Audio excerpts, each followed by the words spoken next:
Okay, not a lot of changes from the game and what we saw after watching the tape.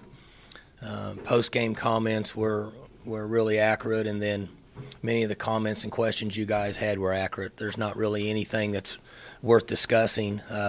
Offensively, we played obviously pretty good. Special teams-wise, we missed a field goal. We made a field goal. Coverage units were good. Made a terrible decision on a punt return. Defensively, held up pretty good, minimized big plays. So it was a good game to open. Guys played well. I thought the energy level was high. I thought the crowd was fantastic. The new paddle people around the west side there, I thought was awesome. But we got a lot of work ahead of us. Certainly don't want to cancel practice today.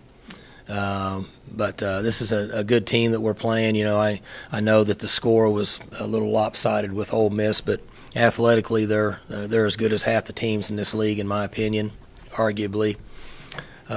Last year beat Mississippi State. Last year beat San Diego State, and then probably lost some games that they felt like they should have won. So got to travel on the road, take our guys, load them up, head down there early on Thursday and get ready to roll on Friday night. Questions for Coach? All right, good seeing you. Obviously, not a lot of known about South Alabama. What have you seen on film from them yet, or have you gotten into them yet? Oh yeah, I've watched some of it. They they had a returning quarterback from last year that was injured, and they have another guy playing now.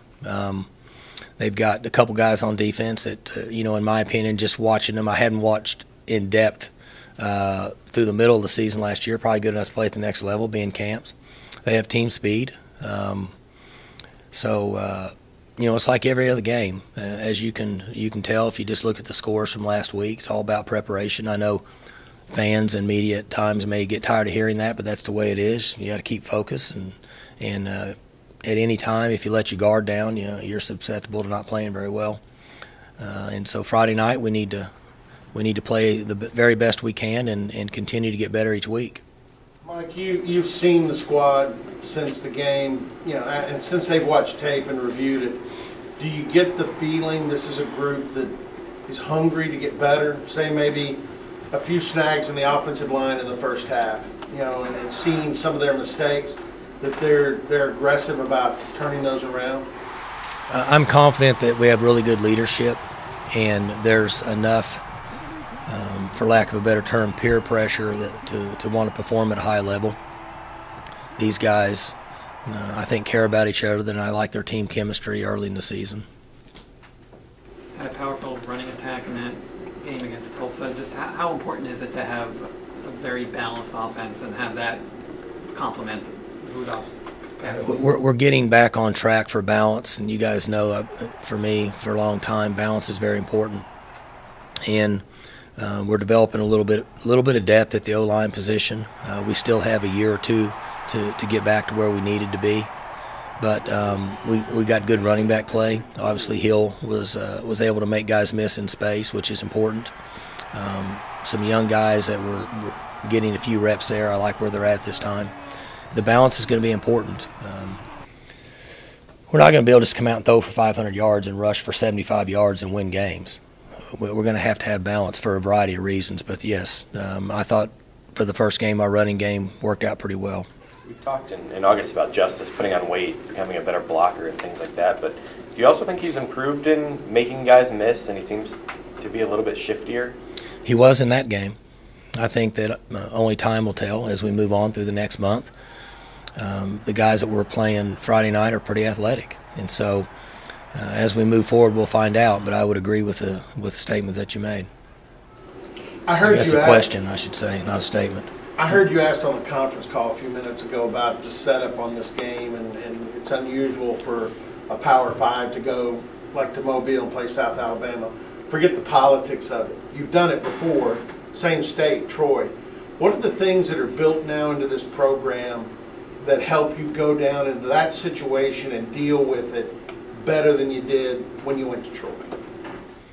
Oh, I think we're a better team. That was really early in my career. how we got to this point, I'm not sure, but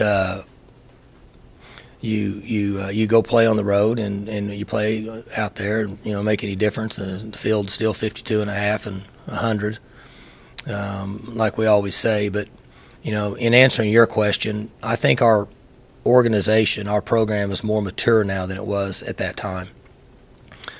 But I will say you're still vulnerable at all times. It's never as comforting to play on the road as it is at home.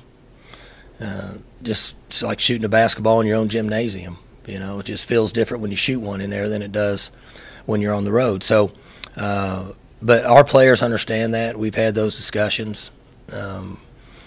We're holding them responsible for preparation and going down and playing like we were playing at home.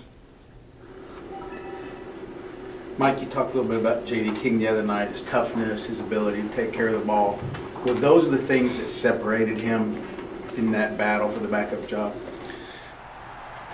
A young player at any position, particularly the running back spot, being physical enough is always a concern. You're going to take a considerable number and more physical tackling than you would at the high school level. Up to this point, he's taken care of the ball. That's important for us. Turnovers are always big for everybody. And his mental approach has been excellent for his age. He reminds me a lot of Joe Randall and his approach to the game. Sometimes you can have a very, very talented player that gets awed by the level you're at such an early stage in your career. At this point, I don't think it's really affected him. What did you take away from the performance of those young cornerbacks this past weekend? Well, they limited big plays, which is important. We've got a lot of work ahead of us in that area. And as I said in the summer, the majority of that only takes place in experience. You're out there, you're on the field, you make mistakes, you correct it, you see it, you work each week. I thought the transition with Ramon at safety worked pretty good. I thought his eyes were on his guys better than it ever has been in his career. So after one game, it looks to be a promising move. Those guys have some ability and a future. You just want it to happen a lot faster than what maybe it's capable of with the learning curve at this level. I think Mason's gone 150 passes or so now since his last interception, and obviously he's not, dinking, dunking. A lot of those are deep shots. What do you think it is about him that he's able to kind of make those risky throws and hasn't turned the ball over very often? Oh, I think he's become a student of the game. I think he's throwing to really good players. A combination of a few of those things would contribute to that. He's got a pretty good feel most of the time what's going on due to experience. His circumstances are the opposite of the corners. He's got a lot of time out there, and so he's had a pretty good grasp of what we're doing, and he's throwing to good players. Is there any one thing, Mike, that's a bigger concern after one game for you than anything else? Well, I'm not very happy with turning the ball over. I want Mason to play in his world, stay in his box, and he got out of his box in what happened Thursday night. That's not the world he lives in. I'm not pleased with the way McCleskey handled the ball on the punt return. He made about 3 bad decisions within a span of about 8 seconds. Those type of plays concern me. If we play in a game and somebody beats us, that's the way the game goes. But I'm not interested in beating ourselves. I don't want to make crucial mistakes and things like that. And in order for us to be successful, we have to be a smart, disciplined football team, and we lost our little touch of reality on those 2 plays. What are those conversations like with Mason when you tell him you want him to stay in his world, and does he respond with he sees the opportunity to go and he does, or how does that check and balance work out for you guys? He's been very good. I think this is a good prep for him from the standpoint of if he decides to play this game for another 6 or 8 or 10 years, if he's fortunate enough to, then those guys are going to tell him what to do, more so than maybe we do. And he's been terrific. And I think he understands that with Mike and then myself, we have a lot of experience in making the same mistakes that we're trying to get him to not make. And I think he says, okay, I'll buy into that. And truthfully with him, most guys that play at this level want to do very well for their team, but those same guys also want to play this game for a long time. And in order for him to play this game for a long time, he has to play within his box. And he's built for the next level, maybe even a little bit more so than college. And that wouldn't be part of the next level, the one mistake he made the other night. Don't get me wrong, he played a good game. He was 20-24 and had a couple drops. But being a smart team and trying to minimize crucial mistakes are very important to our success. Similar to the cornerbacks on the offensive side, the Cowboy backs, no experience there going in. How did they grade out? Abbott played pretty well. We didn't get Sione a lot of work. Obviously, he's a little bit further behind. He didn't show up here till August. So we're pleased with what Abbott brought to the table. Those guys are just like the corners in that we need to get them as much quality work as possible, and they should be much better 6 weeks from now than they are today.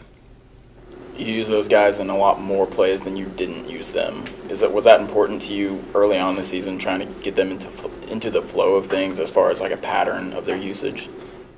We needed to get them quality work so they could see themselves make mistakes and correct it at the pace the game's played. We try to simulate as much as possible, but it's really difficult to simulate the pace and your breathing and anxiety and emotions and such that happen in a game. You really liked during the preseason the speed of your defense. Did you see that translate to the field? Yeah, I thought they ran very well side to side. One thing that we did do is we stopped the run, and I think there's times that they had a chance to get a few more yards and somebody would run them down from behind or cut through or underneath a block.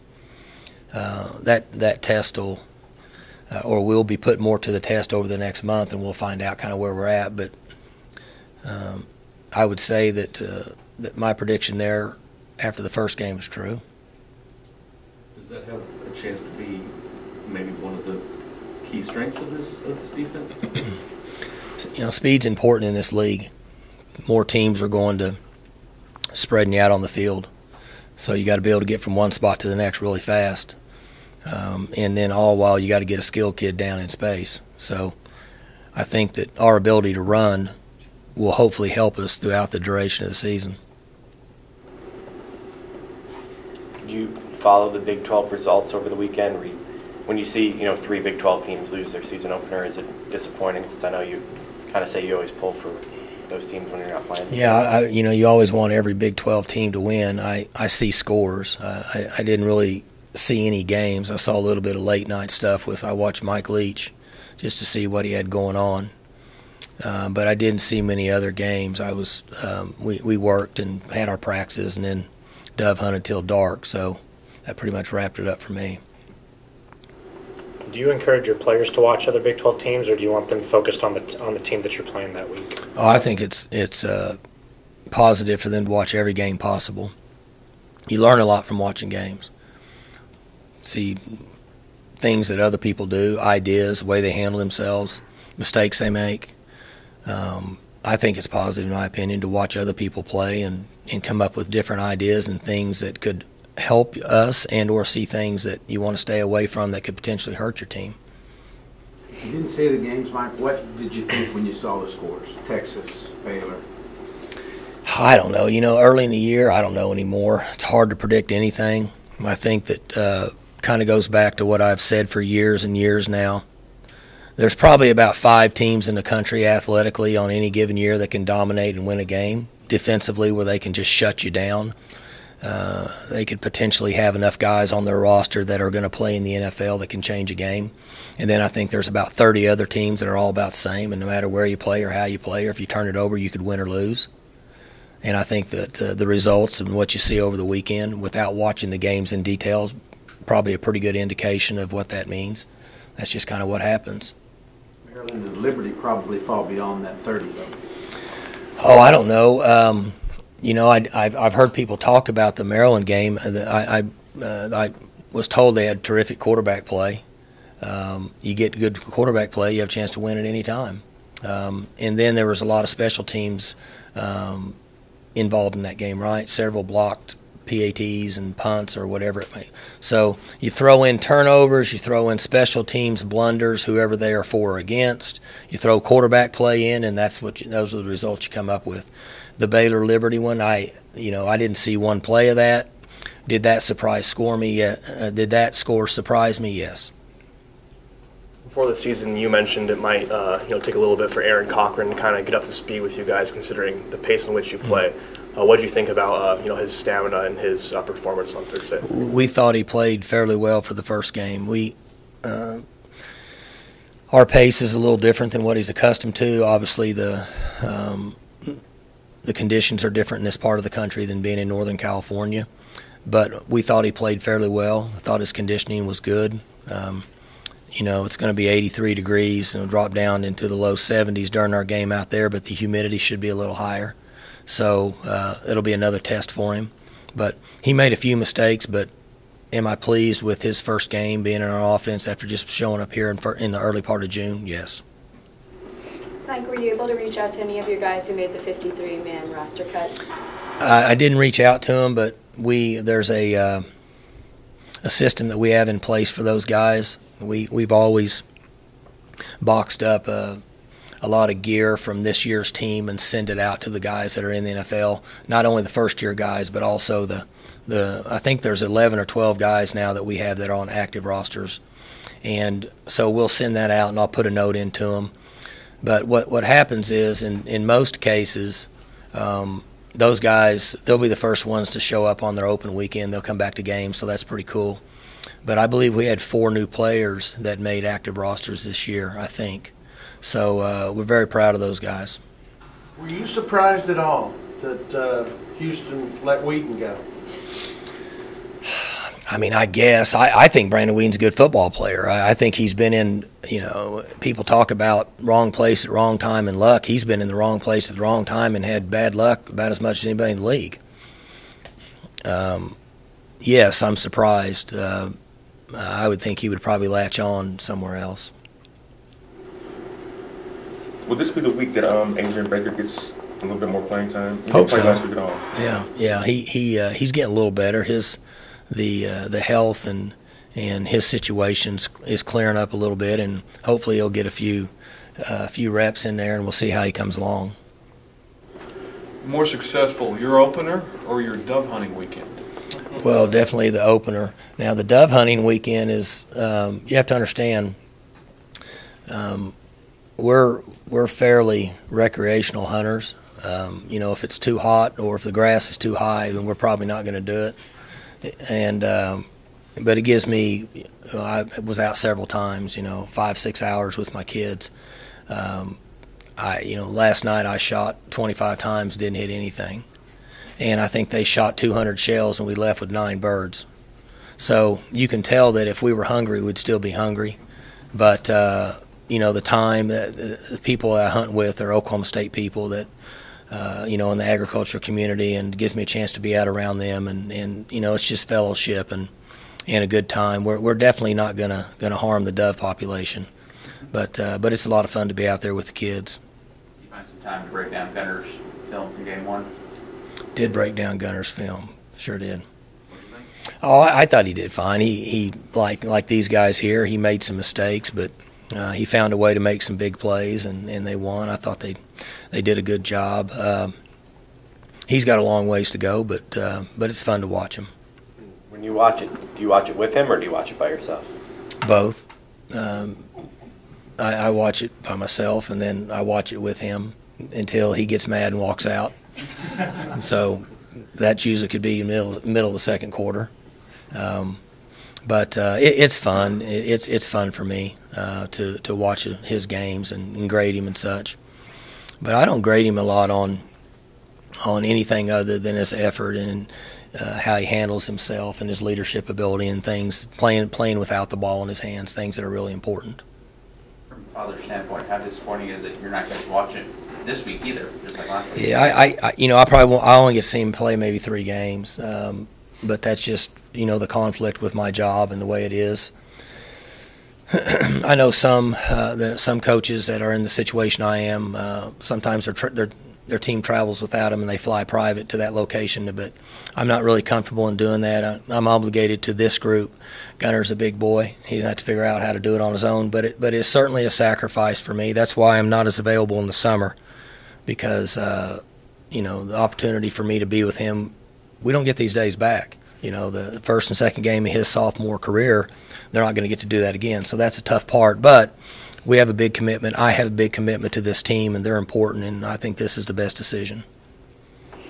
Do you see any sophomore Midwest City Mike Gundy in your son right now?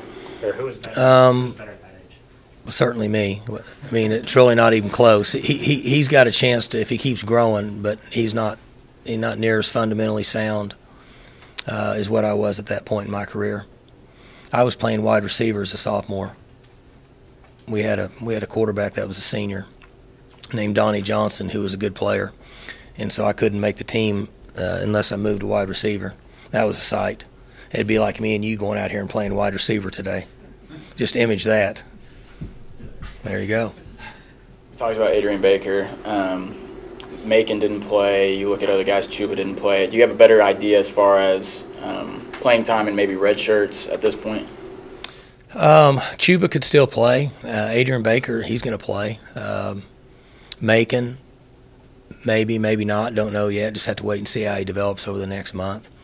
When these guys come in on a later date, they're in a catch-up role when you have a mature team. We have a fairly mature team. Some years when we're young, those guys have to get thrown into the fire. But we have a little bit more depth right now. Anything else, Coach? Good. All right.